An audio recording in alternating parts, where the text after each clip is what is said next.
All right, we're live. Real quick this one. Sejam muito bem-vindos a mais uma live do Omelete, a 50ª live do Omelete nesses últimos dias aqui, mas essa é a melhor de todas, a mais especial, que temos aqui a presença de Edgar Wright, né? Diretor de Todo Mundo Quase Morto, Scott Pilgrim, Chumbo Grosso, e agora do novo em Ritmo de Fuga, né? Baby Driver. Thank you so much for being here. It's a pleasure, it's an honor for us. We're huge fans. I'd forgotten that the Brazilian title of Hot Fuzz was Chumbo Grosso. Chumbo Grosso. Chumbo Grosso. Well, what does that translate as? Hot lead. Yeah. Chumbo Grosso is a good title. Yeah, Sean is the best one. It's Everybody Almost Dead. Everybody's almost dead. You know what it was called in Spain? No. Zombie Party. Zombie Party, It's better than ours. Yeah.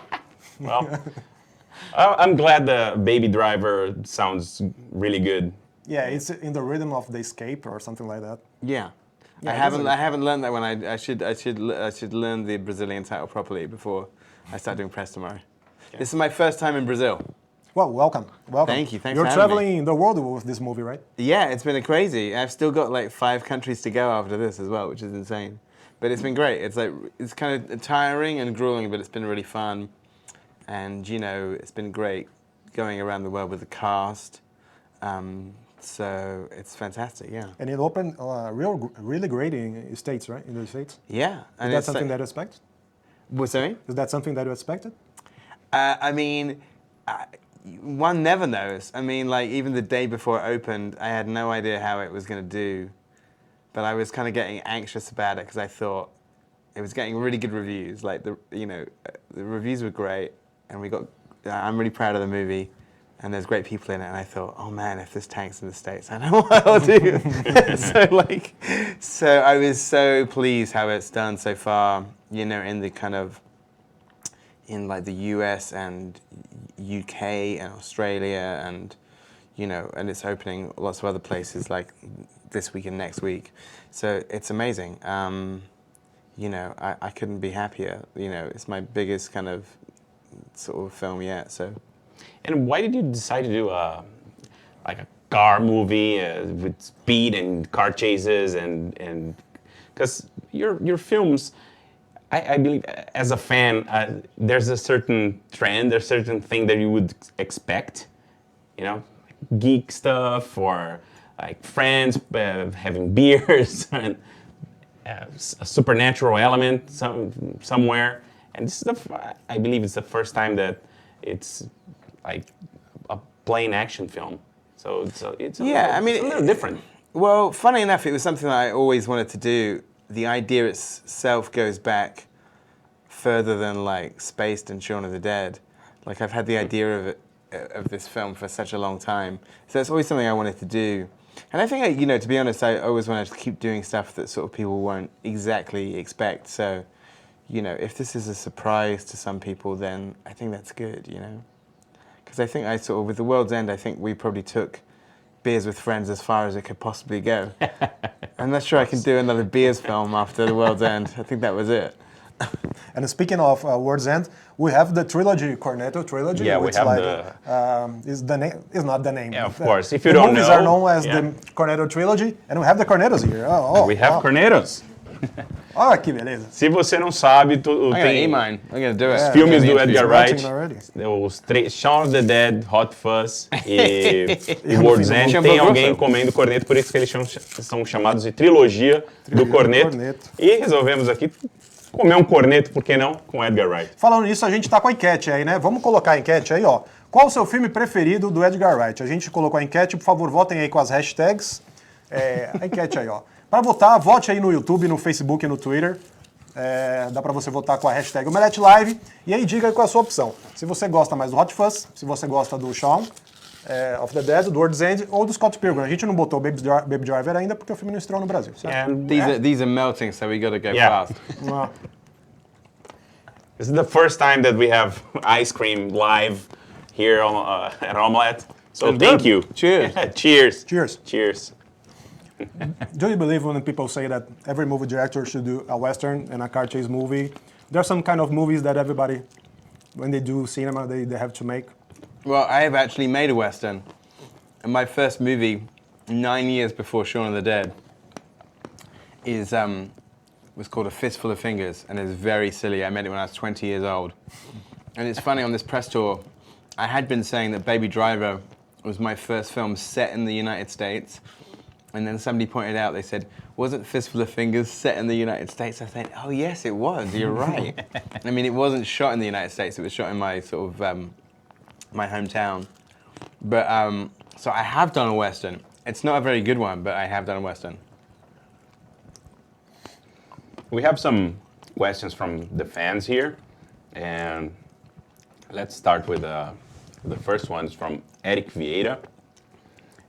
He's asking about the music, saying that the music's it's part of Baby Driver. It feels like a character. And how did you choose each song and why?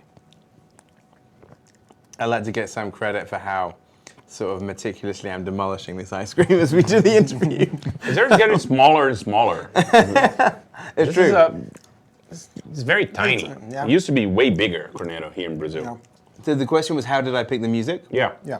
So I guess in my previous films and even on Spaced, music was a big part of it. I always liked doing sequences like set to music, as in they were choreographed to the music. There's obviously that scene in Shaun of the Dead where they're fighting the zombie to Queen. Yeah. But I'd already had this idea for Baby Driver of doing an entire film like that. So, you know, the idea for the character is that he is listening to music the entire time. You find out in the movie that he has a hearing defect, he has tinnitus, and which is a whine in your ear. And so he drowns that out by listening to music the whole time. But basically, so I would be inspired by the music when writing the script. Nice job, Hazel. Well, And I would pick the music. I would write the scenes to the songs, basically. So before I even wrote a single word of the script, I had picked like 10 of the songs already. Oh, cool. And then as I started writing, I wouldn't write a scene unless I had the right song. did you get to time right, like the length of the song and the length of the scene when you shot, or when you edited it later, did you get to get it right, or did you have to reshoot anything? You sort of did it as you went along. Like even when I wrote the script, if the song was 5 minutes long, the scene would be 5 pages long. And then we do storyboards, and then we kind of time out the storyboards to the song. So when we were shooting, especially with the action, you'd sort of have a pretty good idea of how much you'd need. And then there's one bit in the film where there was one sequence where we ran out of song. We shot all this action and it was really good, and the song wasn't long enough to cover the action. So I thought about it. I thought, oh, what should I do? I don't really want to have this. The scene can't end in silence. I don't really want to have a second song in this scene. So then on the last day of the shoot, I shot this shot of Baby, played by Ansel Elgort, rewinding the song. So he gets into a new car. They have to abandon their car. They get into a new car, and he plugs his iPod back in, and he rewinds the song so it gets back on track. Cool. That's a great thing. Yeah. Well, it's good you don't have a Ramones song, because it will be like a 30 minutes movie. The second question is from Arthur Gazou, and he's asking about Ansel. What brought you to Ansel? What's his qualities that made you pick him for the main part? Oh. Let me finish this bite. Ansel, I met like 3 years ago. That's the best interview ever, with ice creams. Come on. I met him 3 years ago. This is when I decided that we were actually going to make it, after having talked about it for like 10 years. Then like I met Ansel. I met a lot of young actors that were out there, but Ansel was somebody I met and very quickly kind of vibed with him. Not only do I think he's a really like sort of strong, charismatic actor, especially for his age. You know, he can really hold the camera. But also, and crucially for this part, he is like a musician. He can play lots of instruments. He writes music. He's a music fan. And the first time I met him, we sat down for like coffee, and all we did was talk about music for like an hour straight. And so I think that kind of real passion for music really factored into it. And as soon as he started doing the character and doing the accent, he was in the right costume, I just couldn't imagine anybody else playing that part. And he's playing the piano for real? Oh, yeah? Yeah. Oh, He that's can great. play lots of instruments. Well, we have some Lucas Santos. Exactly. If you'd like to do a Baby Driver too, that's a classic question. It's something that Sony's trying to push, isn't it? It has come up, and it came up before the film came out, actually, because I'm nearly done now. It came up. Sorry. Live TV. Yeah. It came up before the film came out. They said, "How do you feel about doing a second one?" And I said, "I think about it. I think like I've got ideas, and also I'd like to see." I didn't really think about it until I started making the movie. And when you're with those actors, and also there's so many great actors in the film, and the idea of writing more parts for more great actors in this world, that's exciting to me. So I wouldn't rule it out. There's no actual sort of formal plan at the moment, but it's something I would definitely take very seriously. One thing that I saw, we have... that was a great title. Done. The movie opened in the States, and then on Twitter, you write on Twitter, you post every time, and I saw that William Friedkin, he said that he liked Baby Driver. I can't imagine any bigger compliment than that, because he did French Connection, he did To Live and Die in LA. Some of the best choices. Yeah. What's how did you receive that? He had actually sent me an email before he'd seen it, and he'd emailed me. So and then he said he was going to tweet about it. So he sent me this really nice email about the movie. I mean, he really loved it, which was amazing. So I think actually between him and Walter Hill, who's the director of The Driver, writer-director of The Driver, the two of them both kind of saw it and gave it their thumbs up, which was huge. And George Miller as well. So one of my favorite car directors. Like a trifecta of classic sort of car movies. So, I don't know. I think the thing is also, I think maybe when some directors see it, because a lot of directors that have been so nice about it, I think directors see the movie and they understand how difficult it is. Because I think, it's something that sometimes when you watch a movie that's just a lot of work. Well, I felt that when I saw Fury Road, I was like, wow, what a piece of work. Not just I thought it was a great movie, but I just got tired watching it. Tired because I thought this must have been so difficult to make. Yeah. And I think sort of there's parts of Baby Driver where other directors are like, the first question is they're like, how many days shoot? Like, or like how, they just know, because action is really tough to do. So it's a great compliment when directors that I really admire love the movie. And sometimes you have some kind of tricks, right? Because in Friedkin's book, have you read it, the biography? Oh yeah. The Friedkin connection. He spoke about To Live and Die in LA, and there's a whole car chase scene where every other car is parked. The other cars are on the wrong way. He's driving on the wrong way. There's the sense of the movement, but all the other cars are parked. He shot it with the cars parked. That's great. And in Baby Driver, you didn't do that, right? There's movement on both ways when there's a car chasing on the wrong way. How did you do that? We did it for real, like sort of. I mean, they're all stunt cars. They're not members of the public, so you don't just plow into not like they did in French Connection where they apparently just went into normal traffic. So with those scenes, like the scene on the freeway at the start, like it's all stunt drivers. Like when we did that scene on the freeway, it's the I-85 in Atlanta, which is the main thoroughfare. So you can't close the freeway down, but what you can do is have like a thing called the bubble, where it's like police cars either side of your camera car. So the police cars are like miles apart, and in the middle is all of your stunt cars and so the camera cars.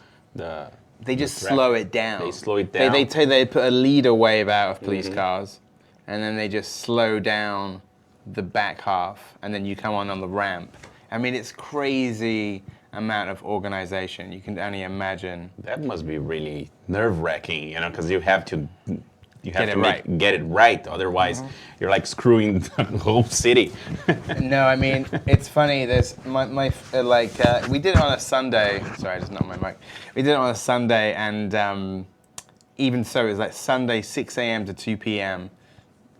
But even at that time on a Sunday, you're still kind of causing massive like traffic snarl up, and we had to go back and do it again because we only had one day initially, and we didn't quite nail it on the first day, so we were sort of got a chance to go back. But that was definitely one of the biggest kind of like trickiest days. When you're thinking about your next movie, do you think about the challenges or the story that you want to tell? Because I believe there's some kind of challenge involved in this one compared to the scale of your other movies. Is that something that you consider, oh, I should do something like harder this time? You want to challenge yourself, or? Well, I think you always want to challenge yourself. Like, I think you go into something, you know, you don't really want to go into anything and think, oh, this is going to be easy, you know. And sort of, and all of the films that I've made have posed their own challenge in a way. Even something like World's End, which was like, just, you know, the amount of like tricky kind of fights and effects in that, like in the time that we had, was like really tough, you know, sort of like tough to shoot. And this was no different. This was a whole other kind of challenge because I knew going in that I had done some car stuff before, but I knew going in that the car stuff was going to be really tough. And I'd spoken to other directors who had done car chases, including like George Miller and Quentin Tarantino, and I just knew it was going to be really tough. And, you know, there's 3 big car sequences in the movie on like a, you know, the schedule was only 3 months, so it's a lot less than like your kind of like a big budget action thriller. So it was incredibly complicated. So it's definitely, but you don't shy away from that challenge. Like it's not, you don't want to do a movie and then say, oh, what's the easiest version we can do of this? You have to kind of come up with something where you can really just challenge yourself, you know? Let's take another question from the fans. Cassio Gil, he's asking, how was it to get on set and work with so many good actors in the same film? It was amazing. I mean, there's quite a few scenes. I mean, it's funny. I think sometimes if people see the cast list, I'm sure some people from the poster alone might just think some of these people are just doing cameos. But the great thing is some of my favorite scenes in the movie are like where it's like Ansel together with Kevin Spacey, Jamie Foxx, and John Hamm all in the same scene. And when they're all like terrorizing him, it's like some of my favorite bits in the movie. So you can imagine like doing like those ensemble scenes with all of those actors. They're so charismatic and fantastic. So it was great. And you know, and none of them have been in a film with each other before. Ansel and Kevin had done something before, but Jamie and John and Kevin had never appeared in a movie together. So it was a real treat. It was amazing to see those guys like sort of firing off each other.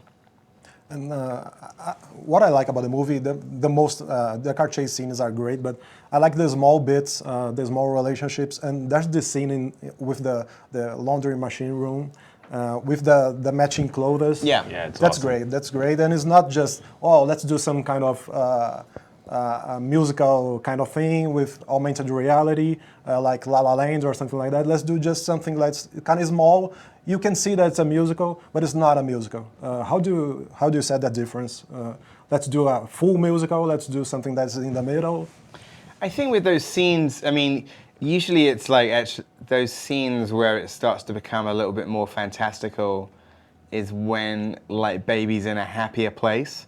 So it's actually sort of it's only in a couple of spots in the movie where sort of, and it's usually around Lily James's character Deborah, that it's like things become a little bit more magical and colorful.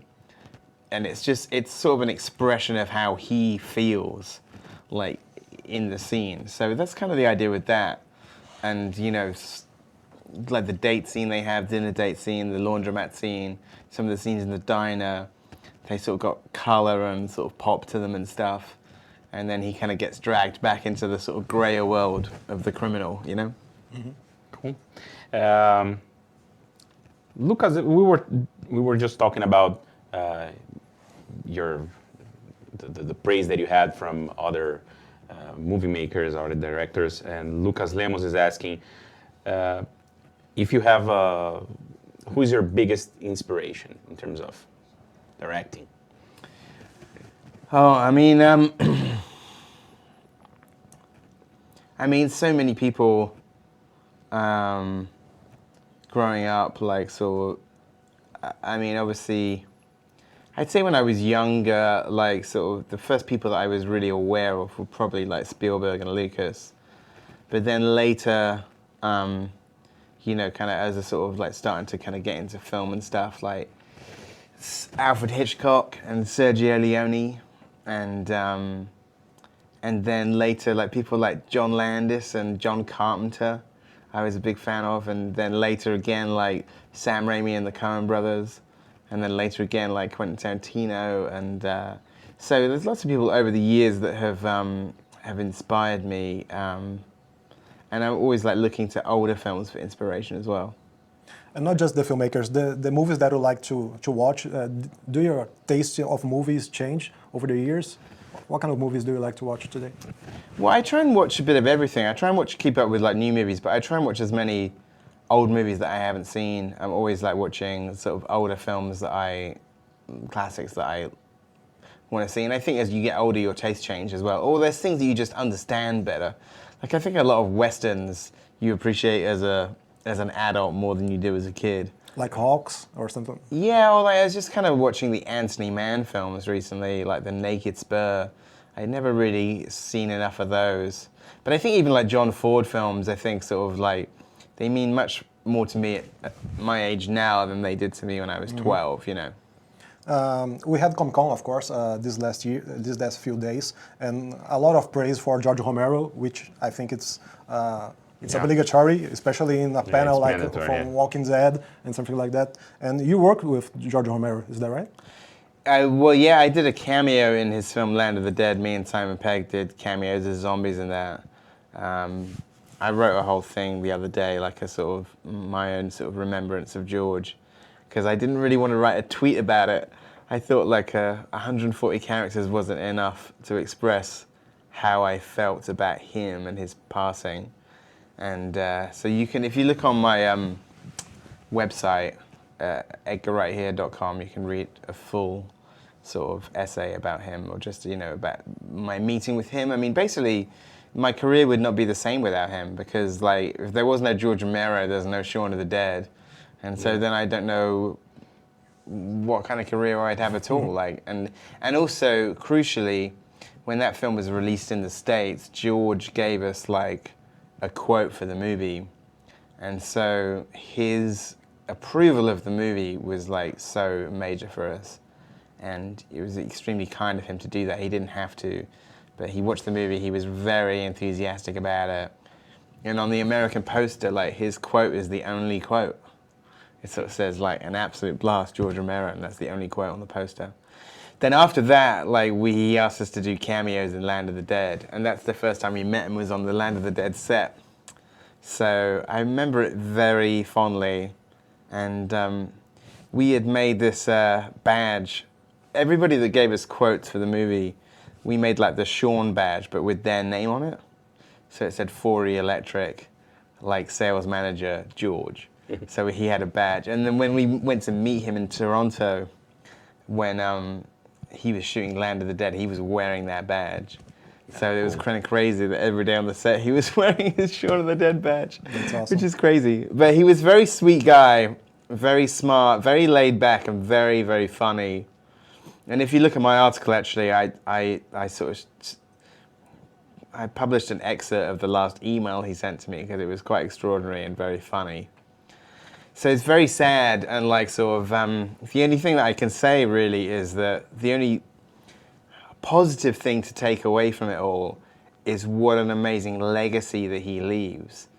And I think, you know, it's not the outpouring of tributes to him and the respect within the community that he had as a horror filmmaker, but also as an independent filmmaker, and as a political filmmaker, I think he's just somebody that was like inspired so many other people. There's literally like an entire industry of zombie movies that would not exist without George. Especially today, people are talking about post-horror. He used to do post-horror back in the 70s. Oh yeah, totally. I mean, I think he sort of started kind of that really. I mean, with Night of the Living Dead, like, you know. But you know, it's obvious to say, but without George Romero, there is no Walking Dead. There is no Shaun of the Dead. There's no Zombieland. There's no World War Z. He made all the rules and everything. He's like Bram Stoker. Yeah, there's no Resident Evil the game. Yeah. Like all of those things, like sort of the modern zombie as we know it in comics and films and video games and TV is all down to George, you know. So he leaves a big kind of like hole in the psyche and stuff, but like I was saying this as like, you know, I said it in my piece because he was saying in this email that he sent to me, I emailed him because I heard he was getting a Hollywood Walk of Fame star, and I emailed him to ask him when the ceremony was. So I said I'd love to be there, and he said he didn't know, and he was laughing about it, and he said I'm sure nobody will remember, like, he literally said you know, people will see that star and say, who the fuck is George Romero? But the truth of the matter is, that's not true. B, is you've got to be a particular kind of artist where your surname means something. Like Alfred Hitchcock, that surname Hitchcock means something. Romero is a surname, it means something. You say Romero and you know exactly, like it leads you to a certain type of film and a certain type of tone and a certain type of material. And only a handful of directors can claim that, you know. People their very like surname becomes like an adjective, and that's rare. And so I hope his family are extremely proud of the legacy he leaves behind. I'm sure they are. I know they are. Yeah, it's funny. In my very first San Diego Comic-Con, I met him. Yeah. And he was sitting by himself in the middle of the show floor, like selling Dawn of the Dead DVDs, and I freaked out, and I didn't. This was like, I don't know, 12 years ago. We were with a very tight budget, and I gave him all my money. I said, take it all. It's yours. That's all I need to get from here. And I was so happy when I left. Some random dude said, "Hey, who the fuck is this guy?" And that made me so angry, man. He's George fucking Romero. Come on, you know. And that's he was a genius. Yeah. Yeah. So let's take another question here, and a guy, Eden Ortegal, he's asking if you know Brazilian films, if you have seen any or. I know a few. I'm not sort of maybe up on it as much as there's like Walter Salles and the director. I can't remember. I don't know how to pronounce his name, but the director of Elite Squad. José Padilha. Yeah. So I know some of those. So not too much though. I do like some Brazilian music as well. I'm a big I like Os Mutante. Is that how you say it? Os Mutantes. Yeah. I'm a big fan of those. Yeah, the Mutants. There was nearly like a song in Baby Driver because they have that song Baby. And at one I was looking at maybe putting that in the movie, so I apologize that it wasn't in there. I couldn't represent Brazil in the soundtrack. Oh, that's maybe great to know. Maybe on the next one. Yeah. Let's take a look of the voting in the poll. I predict it's going to be Shaun of the Dead. No, Scott Pilgrim. Interesting. Yeah, Pilgrim was huge here. Interesting. Yeah. I mean, in terms of where are my World's End fans at? Come on. Yeah, Scott Pilgrim was. It's almost half. Yeah, they love it. It's, cool. We love it too. It's I think it's a Nintendo generation. The Omelete fans are, I mean, they're in the 30s, so they remember Nintendo and Nintendo 64. So that's probably why that's cool. Scott Pilgrim is so popular among our audience, and it's a fucking awesome movie. Yeah, it's great. Thank you. Yeah, we like them all, and Baby Driver. I mean, it was, as you were saying, it's good to be able to surprise your fans. That was quite a surprise. It was we left very happy from the screening. The first time I saw the trailer, I thought, well, they're gonna do the whole movie like a trailer, you know, the beats of the shoots and the smashes is gonna be like the music. And when you watch the movie, it kind of works, and works is not all that. There's a lot of things. There's so much more. Yeah. And I think it works. I think it's really great. And right now you're in the middle of your tour for Baby Driver, and what next? I'm gonna have a sleep. I know. That's a tough question, you know, because there's various things that I was developing before, which I'm looking at, and there's also I want to write some new stuff. So literally, as soon as I finish this tour, I'm gonna take a month off, and then I'm gonna start writing. So there's like sort of, there's some things that I've been attached to, which may or may not be the next thing, but I'm working on all of them. And I want to write some new stuff as well. So the plan is to get writing as soon as this is done. Okay. Great. Well, I guess that's it. Half an hour. No, thanks so much for coming. Really, this means a lot because we're all your fans here. Huge fans, actually. Yeah. I just came all the way to Brazil for a free ice cream. Yeah, basically. And some good coffee. And some Yeah, coffee. I coffee. need some good coffee. And how about the omelette coffee? Is it a little better or? Maybe a little bit. I was complaining that Brazil is famous for its coffee. Yeah. And We're gonna. It's not so good. I know. it's better than the coffee of the hotel. I'll say that. That's good. We're gonna share with you some local good coffee that'd be great. places, and right. so you won't leave disappointed. Yeah. Right. Again, man, thank you so much. Thank you for having me. Yeah, thank you. Thanks, man. Galera, Baby Driver, quinta-feira nos cinemas.